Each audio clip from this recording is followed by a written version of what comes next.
Hello, welcome back. It is day 2 of Emotion Explorers, a 5-day challenge for children and their grown-ups. If you're not signed up for this challenge and you want to check out the other days, hit the link in the caption. All the details are there. I'm Natasha and I'm so happy I could be with you here today. So let's dive straight in. Today is all about partner poses. So we are going to practice our seesaw pose. First of all, I am using the cards today from Yoga Planet that is available on Amazon or in different bookshops. So for seesaw pose, we are sitting with our legs as wide as is comfortable, where we can hold hands. So your feet can be together, or maybe your child, the child you're practicing with, their feet can be on your inner calf or on your inner thigh, somewhere that's comfortable where you can hold hands. And we're just going to rock forward and back. So yesterday was all about the breath, but we also want to continue that focus on the breath, that awareness of the breath in our movement practice as well. So see if you can keep that breath going as you're moving forward and back, focusing on those inhales and those exhales as you move. Now, when we're practicing partner poses, it is really important that we're checking in with our partner as well. So we're practicing this trust, this communication, teamwork between you both.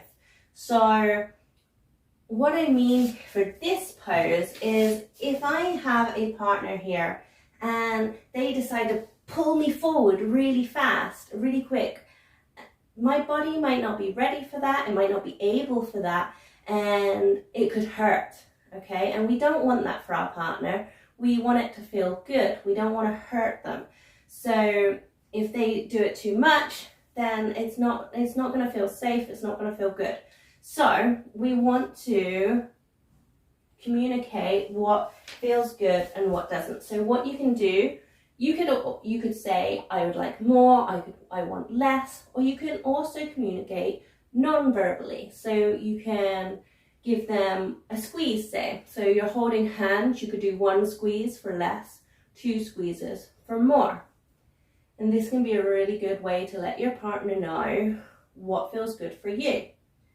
As the partner, you can also judge by how they're feeling in their body, by noticing, okay, actually their whole body just tensed up, so I'm going to ease off a bit, or actually they look like they're really enjoying that and it's feeling easy for them, so we might add a little bit more.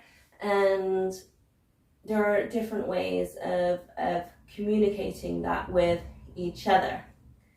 So switching sides if you haven't already, so that you're hanging around that position for a little bit longer. So rocking forward and back, but then just staying there for that fold. Knees can bend as much as you'd like here as well.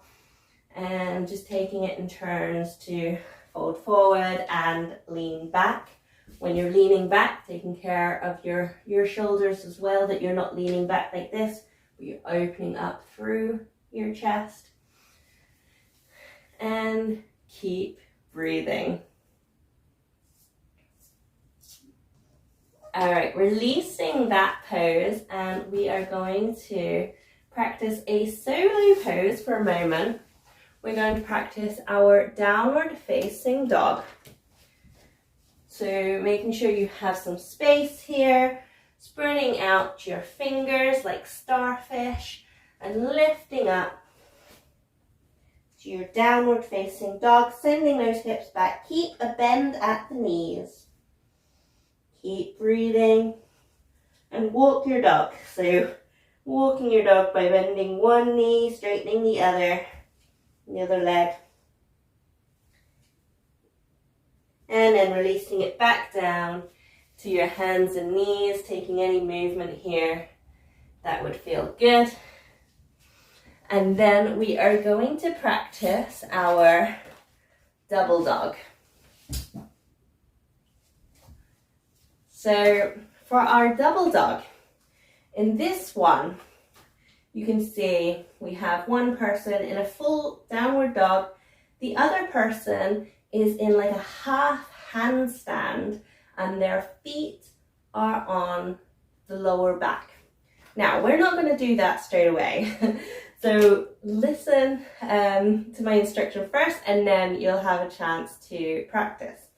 So the grown-ups are going to come into a tabletop position. So they're not coming into downward dog right now. They're coming into a tabletop here. So they're pressing away from the mat, knees are below hips, hands are below the shoulders or slightly forward. And now the child is facing the opposite direction. They're coming into a plank pose. So they're putting their hands at the end of the mat and they're going to pop their feet on the grown-up's lower back. So not quite into this handstand, but just in kind of like a plank pose. And then maybe you work to come more into like a downward dog from there.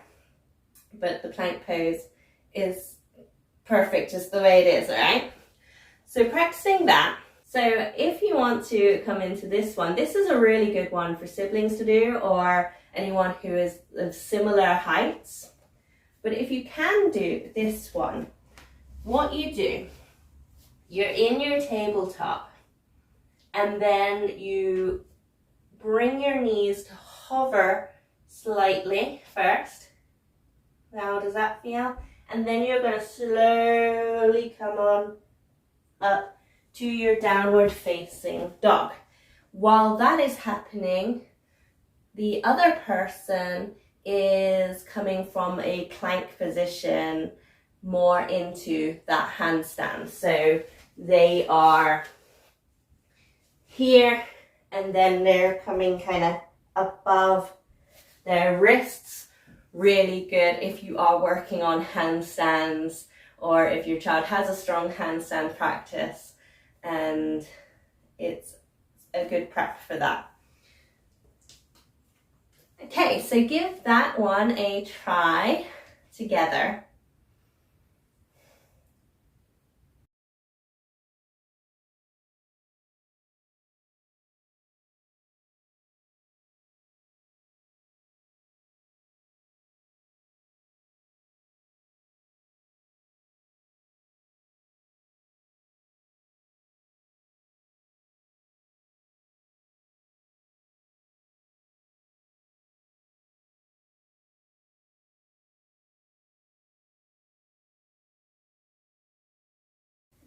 The next one we're going to practice together is our child's pose.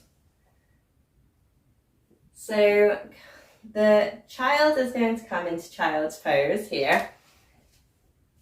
So to do this, you can either bring your knees together, feet together, and come down, resting your forehead on the mat, or bringing your fists into a tower to rest your head on.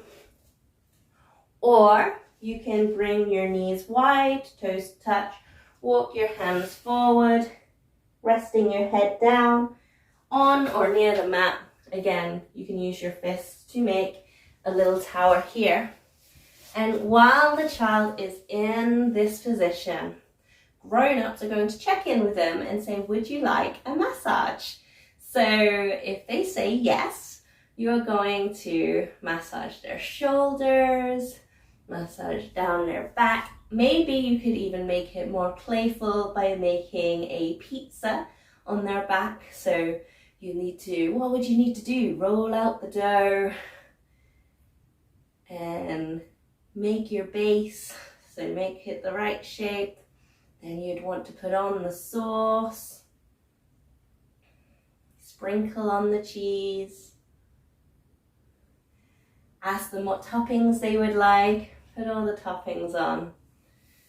And that can be a nice playful way to add a little massage into your practice.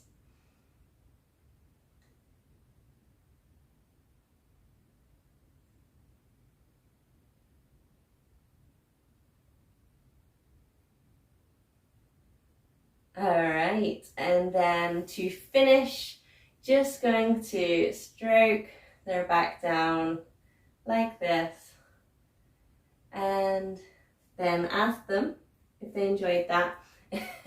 And then you can swap. So now adults, you're coming into the child's pose, or if it's more comfortable, you could even sit to do this, and or even lay down. So you pick what feels good for you in this moment. And then children, you're going to make the pizza on their back. So rolling out the dough. So going onto their shoulders. Oh, what did we miss? We asked them first. So always asking permission before you do a massage on someone else, because it doesn't feel good if we don't want one, right? So always asking first. And if they say yes, then we're rolling out the dough. And we're putting on the sauce, either like a tomato sauce, or it could be a barbecue one. Sprinkling on the cheese. And then adding on the toppings. So maybe you check in with your grown-up, see what toppings they would like.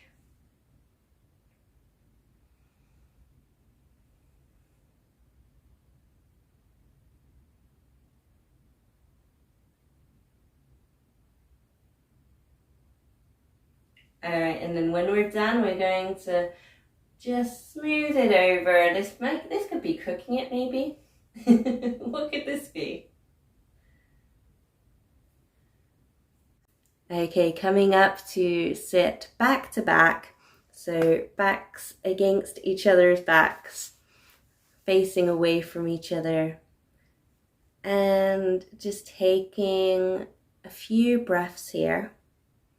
Breathing in through the nose and out through the nose or mouth. Notice how your partner's breath feels. Can you feel their body moving with the breath? Can you see if you can match your breath with their breath?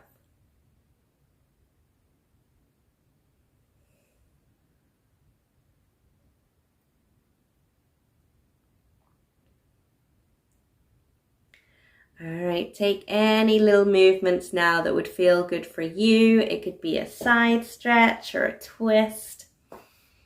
Anything would feel good right now. You did so well today. Hope you enjoyed day 2 of Emotion Explorers. If you'd like to go deeper into partner poses and really work with poses that are going to suit your family, then we can work on a one-to-one basis. I have details and an exclusive discount code for everyone taking part in the challenge. So if you're not signed up and you're just catching this on YouTube, check out the challenge details in the caption and like and subscribe to this channel for more family yoga fun. I'll see you very soon. Thank you.